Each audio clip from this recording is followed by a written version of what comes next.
ஓம் கஜத்வஜாய வித்மகே சுக அஸ்தாக தீமகி தன்னோப்த பிரஜோதயாத். சிவஸ்ரீ ஜோதிட வியூவர்ஸ் எல்லாருக்கும் வணக்கம். நம்ம தொடர்ந்து பாத்தீங்கன்னா மாத பலன்கள், குரு பேச்சு பலன்கள், சனி பேச்சு பலன்கள் இப்படி வரிசையா போட்டுக்கிட்டு இருக்கோம். இது இல்லாம நடுவில் நம்ம ஜென்ரல் அவேர்னஸ் வீடியோ நிறைய போடுறோம். இந்த ஜோதிடத்துல இருக்கிற மூட நம்பிக்கையிலிருந்து மக்களை வெளியில கொண்டு வரணும், இந்த காலத்துக்கு ஏற்ற மாதிரி அஸ்ட்ராலஜி நம்ம கொண்டு போகணும், அப்டேட்டோட கொண்டு போகணும் அப்படிங்கிறதுக்காக தான் இந்த சேனலை ஸ்டார்ட் பண்ணது. மெயின் ரீசன் அதுதான். ஸோ தொடர்ந்து நீங்க எல்லாம் சப்போர்ட் பண்ணிட்டு இருக்கீங்க.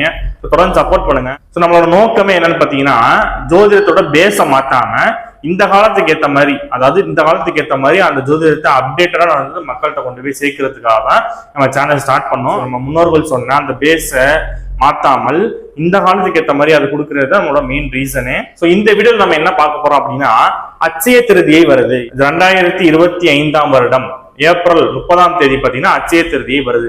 இந்த அட்சய திருதினா என்ன, அப்ப அட்சய திருதி எதுக்கு நம்ம கொண்டாடுறோம், அட்சய திருதியோட சிறப்புகள் என்ன, அன்னைக்கு என்னென்ன முக்கியமான நிகழ்வுகள் நடந்திருக்கு, இதனாலதான் நம்ம அட்சய திருதி கொண்டாடுறோம் அப்படின்னு சொல்றோம். பாத்தீங்களா, ஜோதிட ரீதியான காரணங்களும் நிறைய சொல்ல போறோம், அறிவியல் ரீதியான காரணங்களும் சொல்ல போறோம். சோ நீங்க தொடர்ந்து இந்த வீடியோவை ஸ்கிப் பண்ணாம பாருங்க.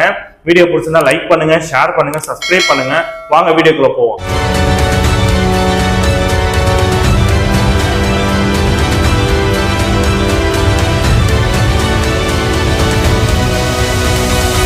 அட்சய திருதினா என்ன, அது வருஷம் வர அட்சய திருதிக்கு இதான் பலன்கள். இந்த வருஷத்துல பாத்தீங்கன்னா 2025 ஏப்ரல் 30 வந்து அட்சய திருதியை வருது. சரி, முதல்ல அட்சயம்னா என்ன அப்படின்னா, குறையாததுன்னு அர்த்தம். அல்ல குறையாதது, அளவில்லாதது அப்படின்பாங்க. ஒருபோதும் குறையாதுன்பாங்க. அல்ல குறையாது, அது வளரக்கூடியது அப்படின்னு சொல்றதுக்கு தான் அட்சயம் அப்படின்னா. இந்த திருதிங்கிறது 3வது தேதி. இந்த 3வது தேதிக்கு ஒரு ஸ்பெஷல் இருக்கு. இந்த 3ஆம் பிறைன்னு சொல்லுவாங்க பாத்தீங்களா, அது மாதிரி 3ஆம் தேதிக்கு ஒரு ஸ்பெஷல் இருக்கு. அதாவது சூரியன் பாத்தீங்கன்னா சித்திரை மாசம் மேசராசியில உச்சமா இருப்பாரு. 3ஆம் தேதின்னு சொல்ல பாத்தீங்களா, அந்த திருதியின் வருது பாத்தீங்களா, 3ஆம் தேதி, அதாவது அமாவாசை முடிஞ்சு 3ஆம் தேதி வருதுல்ல, அந்த நேரத்துல பாத்தீங்கன்னா சந்திரன் வந்து ரிஷபத்துல இருப்பாரு. அப்ப ரிஷபத்துல சந்திரன் உச்சமா இருப்பாரு. அப்ப ஒளி கிரகங்கள் சொல்லக்கூடிய சூரியனும் சந்திரனும் உச்சமா இருப்பாங்க. உச்சமா இருப்பாங்க என்னன்னா, அவரோட பிரகாசமான ஒளி கதிர்களை பூமிக்கு அதிகமா கொடுப்பாங்கன்னு அர்த்தம். அப்ப முக்கியமான ஒளி கதிர்களோட பிரகாசம் அதிகமா இருக்கனாலதான் பாத்தீங்கன்னா சித்திரை மாசத்துல வர இந்த 3ஆம் தேதி, அதைதான் நம்ம வந்து அட்சய திருதின்னு சொல்றோம். அந்த 2 கிரகங்கள், ராஜ கிரகம் சொல்லக்கூடிய இந்த 2 கிரகங்களும் பிரகாசமான ஒளி கதிர்களை நம்ம பூமி கொடுக்கறனாலதான் இந்த மாதிரி டயத்துல நம்ம வந்து ஒரு பொருள் வாங்குறோம், இல்ல ஒரு விஷயத்த செஞ்சோம் அப்படின்னா அது வளரும். ஜோதிடத்துல நிறைய காரணங்கள் இருக்கு. என்னென்ன காரணங்கள் இருக்கு அப்படிங்கிறது, அதாவது இந்த அட்சய திருதி எதுக்குன்னு பாத்தீங்கன்னா, மகாவிஷ்ணுவுக்கு அர்ப்பணிக்கப்பட்ட நாள்னு சொல்லுவாங்க. மும்மூர்த்திகள் இருக்காங்க பாத்தீங்கன்னா, மும்மூர்த்திகளை மகாவிஷ்ணுக்கு அர்ப்பணிக்கப்பட்ட நாள் எதுன்னு பாத்தீங்கன்னா இந்த அட்சய திருதி. அதாவது மகாவிஷ்ணு பாத்தீங்கன்னா தசாவதாரத்துல 6வது அவதாரம் சொல்றோம் பாத்தீங்களா, பரசுராமர். அப்ப இந்த பரசுராமருங்கிற அவதாரத்தை எடுத்தது இந்த அட்சய திருதியில தான். அதே மாதிரி இந்த கங்கை நதி இருக்கு பாத்தீங்களா, கங்கை நதி வந்து சொர்க்கத்துல இருந்து பூமிக்கு வந்தது பாத்தீங்கன்னா இந்த அட்சய திருதியெல்லாம் சொல்லுவாங்க. நம்ம வேதவியாசர் இருக்கார்ல, ராமாயணத்தை எழுதினவர். அப்ப வேதவியாசர் வந்து விநாயகரிடம் உத்தரவு வாங்கி ராமாயணத்தை எழுத தொடங்கியது பாத்தீங்கன்னா இந்த அட்சய திருதியில தான். அதனாலதான் இது ஒரு காரணம். அந்த ராமாயணம் வந்து பாத்தீங்கன்னா இன்றளவும் பாத்தீங்கன்னா புதுசா ஒரு நடைய எழுதிக்கிட்டே இருப்பாங்க. அதனால இந்த ராமாயணம் மட்டும் பாத்தீங்கன்னா புதுசா திரும்ப எழுதிக்கிட்டே இருப்பாங்க. புதுசா திரும்ப சீரியல்ஸ் வந்துகிட்டே, சீரியல்ஸ் மாதிரி மூவிஸ், இது எல்லாமே பாத்தீங்கன்னா எத்தனை தடவை ராமாயணம் எடுத்தாலும் திரும்ப மறுபடியும் எடுக்கிறாங்க. நல்லாவும் அது வந்து வியூவர்ஸ் வந்து அட்ராக்ட் பண்ணுது. சோ அது வந்து ஒன் ஆஃப் த ரீசன் பாத்தீங்கன்னா அட்சய திருதி அன்னைக்கு ராமாயணத்தை எழுதுனதும் ஒரு காரணம். ராமாயணம் இன்றளவும் வந்து அது போற்றப்படுறது. இந்த திரேதா யுகம் சொல்ல முடியாது, திரேதா யுகம் ஸ்டார்ட் ஆனது இந்த அட்சய திருதியில தான். சரி, இதெல்லாம் வந்து அட்சய திருதியில் நடந்த சிறப்புகள். சரி, இப்ப அந்த அட்சய திருதியில நம்ம என்னெல்லாம் பண்ணிக்கலாம் அப்படின்னு பாத்தீங்கன்னா, காலையில ஏர்லி மார்னிங் பாத்தீங்கன்னா சூரியன் உதிக்கிறதுக்கு முன்னாடி புனித நீராடுவது சிறப்பு. அதாவது புனித நீராடுவது அப்படின்னா கங்கை, யமுனை, காவேரி, வைகை, இது மாதிரி எந்த ஆறு பக்கத்துல இருக்கோ அந்த ஆத்துல போய் புனித நீராடுவது சிறப்பு. இது இல்ல அப்படின்னா வீட்டு பக்கத்துல இருக்க ஒரு குளத்துலயாச்சும் போய் அன்னைக்கு குளிச்சிருங்க. இப்ப புனித நீராடுவது அட்சய திருதி அன்னைக்கு சிறப்பு. முதல்ல தங்கம், வெள்ளி இது போன்ற நகைகள் வாங்கலாம். அப்ப இந்த தங்கம், வெள்ளி வாங்கக்கூடிய, அதுக்கு வாங்க வாய்ப்பு இருக்கிறவங்க அதை வாங்குங்க. அது இருக்கும்போது வளர்ந்து கொண்டே இருக்கும். இது இல்லாம பாத்தீங்கன்னா இந்த தங்கம் வெள்ளி தான் வாங்கணுமானா கிடையாது.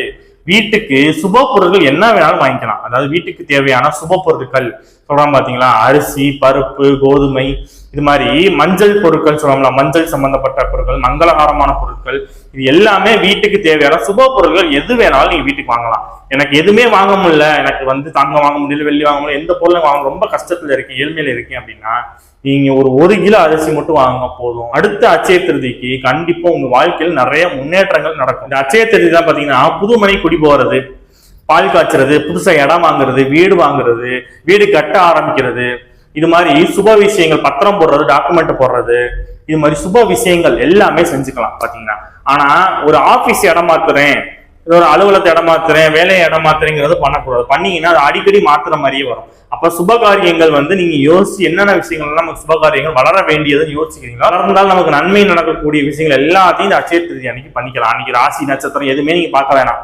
இந்த அட்சய திருதியை மட்டும் பாருங்க, அன்னைக்கு எந்த தோஷமும் கிடையாது. என்ன விஷயம் சுப விஷயங்கள் என்ன வேணாலும் செஞ்சுக்கலாம். முக்கியமா இந்த அட்சய திருதியில நீங்க வளரணும், அடுத்த அட்சய திருதிக்கு நான் பெரிய ஆள் ஆகணும்னு நினைக்கிறவங்க உங்களால முடிஞ்ச தான தர்மங்களை ஏழைகளுக்கு செய்யுங்க. அதாவது அன்னதானம் ஒரு 10 பேருக்கு உங்களால முடிந்தா சொல்றோம், 10 பேருக்கு அன்னதானம் வாங்கி கொடுங்க. 10 பேருக்கு முடியல ஒருத்தருக்காவது ஒரு அன்னதானம் வாங்கி கொடுங்க. அந்த அன்னதானம்ங்கிறது இருக்கப்பட்டவங்களுக்கு வாங்கி கொடுக்கறது கிடையாது, சாப்பாட்டுக்கே வழி இல்லாதவங்களுக்கு கொடுக்கறது பேர் தான் அன்னதானம். சோ முடிஞ்சா ஒரு 10 பேருக்கு இந்த அட்சய திருதியில அன்னதானம் பண்ணுங்க. இந்த அட்சயத்துல 10 பேருக்கு அன்னதானம் பண்ற நீங்க அடுத்த அட்சயத்துல 100 பேர் 1000 பேருக்கு அன்னதானம் பண்ற அளவுக்கு உயர்வீங்க. சோ அதனால அன்னதானம் பண்றது சிறப்பு. இது இல்லாம படிக்கிற ஏழை பிள்ளைகளுக்கு உங்களால முடிஞ்ச உதவியை கல்விக்கு செய்யுங்க.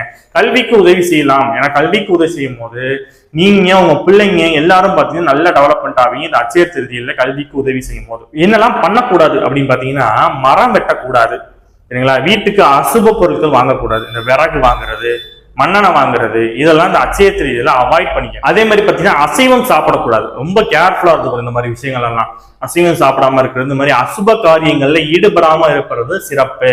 அதே மாதிரி வழிபாடுகள் என்ன பண்ணிக்கலாம் அப்படின்னா, இந்த அட்சய திருதி அன்னைக்கு பாத்தீங்கன்னா சூரியன் உச்சமா இருப்பாரு, சந்திரன் உச்சமா இருப்பாங்க. அப்ப சூரியன்னா யாரு? சிவன் சொல்றது. அப்ப சிவன் கோவில் சென்று வழிபாடு பண்றது சிறப்பு. வேற எங்க அப்படின்னா சந்திரன். சந்திரன்னா யாரு? அம்மா. அப்ப அம்மாவோட காலில் முதல்ல விழுந்து கும்பிடுங்க. எந்திரிச்சோன்னே இந்த அட்சய திருதி அன்னைக்கு யாரெல்லாம் அம்மா கிட்ட ஆசீர்வாதம் வாங்குறாங்களோ, அப்பா கிட்ட ஆசீர்வாதம் வாங்குறாங்களோ, ஏன்னா சூரியன்னா அப்பா, சந்திரன்னா அம்மா. அப்ப அப்பா அம்மா கிட்ட ஆசீர்வாதம் வாங்குற யாரா இருந்தாலும் கண்டிப்பா வாழ்க்கையில முன்னேறுவாங்க. இது அட்சய திருதி அன்னைக்கு மட்டும் இல்ல, பொதுவாகவே வாழ்க்கையில ரெகுலராகவே பாத்தீங்கன்னா அம்மா அப்பா காலில் விழுந்தாலே அது ஒன்னே போற, வேற எந்த ஆன்மீக பரிகாரமோ வேற எந்த கோயில் போகணும்னு அவசியம் கிடையாது. அதுல ஸ்பெசிபிக்கா அந்த அட்சய திருதி அன்னைக்கு சூரியனும் உச்சம், சந்திரனும் உச்சம். அப்ப அன்னைக்கு காலையில வெளியில போகும்போது அம்மா அப்பா காலில் வந்து ஆசீர்வாதம் வாங்கிக்கோங்க. ஒண்ணு சிவன் சொன்ன மாதிரி சூரியன் உச்சமா இருக்கணும் சிவன் வழிபாடு, சந்திரன் உச்சமா இருக்கனால பாத்தீங்கன்னா அம்மன் வழிபாடு பண்ணுங்க. அம்மன், பார்வதி தேவி, சிவகாமி தேவி, காமாட்சி அம்மன், மீனாட்சி அம்மன், இது மாதிரி அம்மன் வழிபாடுகளை பண்றீங்க அப்படின்னா சிறப்பை தரும். ஏன்னா சுக்கரனோட வீடு வேறாது, சுக்கரன் வீட்டுல சந்திரன் உச்சமாறாரு. அப்ப இது சம்பந்தப்பட்ட ஆன்மீக பரிகாரங்கள் செய்யுங்க. அன்னைக்கு ஃபுல்லாவே பாத்தீங்கன்னா அம்மன் பாட்டு கேட்கறது, சிவன் பாட்டு கேட்கறது, சிவன் ஸ்லோகம் சொல்றது, சிவபுராணம் படிக்கிறது, இது மாதிரி சிவன் அம்மன் சம்பந்தப்பட்ட வழிபாடுகள் எந்த அளவுக்கு செய்யறீங்களோ அந்த அளவுக்கு உங்க நன்மைகளை கொடுக்கும். சோ இது அட்சய திருதியோட சிறப்பு. என்ன பண்ணணும், என்ன பண்ணக்கூடாது அப்படிங்கறத சொல்லியிருக்கோம். நம்ம புதுக்கோட்டை மாவட்டம் திருக்கோரணம் புதுத்தெருல பாத்தீங்கன்னா வைத்தீஸ்வரா மருத்துவமனை ஆப்போசிட்ல நம்ம சிவஸ்ரீ ஜோதிடமோட அலுவலகம் இருக்கு. சோ இப்ப நேர்ல யாராவது ஜாதகம் பார்க்கணும் விருப்பப்படுறாங்க, அந்த புதுக்கோட்டை சுற்றி இருக்க மக்கள் பாத்தீங்கன்னா நேர்ல ஜாதகம் பார்க்கணும், வாஸ்து பார்க்கணும், பிரசனம், திருமண பொருத்தம், நியூமராலஜி பார்க்கணும் விருப்பப்படுறாங்க, என் போன் நம்பர் இருக்கும், போன் நம்பர் போன் பண்ணி கேட்டுட்டு நேர்ல வந்து பார்த்து பலன் தெரிஞ்சுவாங்க. நேர்ல வர்றது வாய்ப்பு இல்லாதவங்க, வெளியூர் வெளிநாட்டுல இருக்கிறவங்க பாத்தீங்கன்னா என் போன் நம்பர் வாட்ஸ்அப்ல உங்களோட டீட்டெயில்ஸ் சென்ட் பண்ணி பலன்கள் தெரிஞ்சுக்கோங்க. ஸோ இது போன்ற வீடியோக்கள் தொடர்ந்து நம்ம பண்ணுவோம். ஸோ தொடர்ந்து சப்போர்ட் பண்ணுங்க. வீடியோ பிடிச்சிருந்தா லைக் பண்ணுங்க, ஷேர் பண்ணுங்க, சப்ஸ்கிரைப் பண்ணுங்க. ஸோ அடுத்த வீடியோல பார்ப்போம். அதுவரை உங்களிடமிருந்து விடைபெறுவது உங்கள் ஜோதிடர் சிவாஜி ஸ்ரீனிவாசன். நன்றி, வணக்கம்.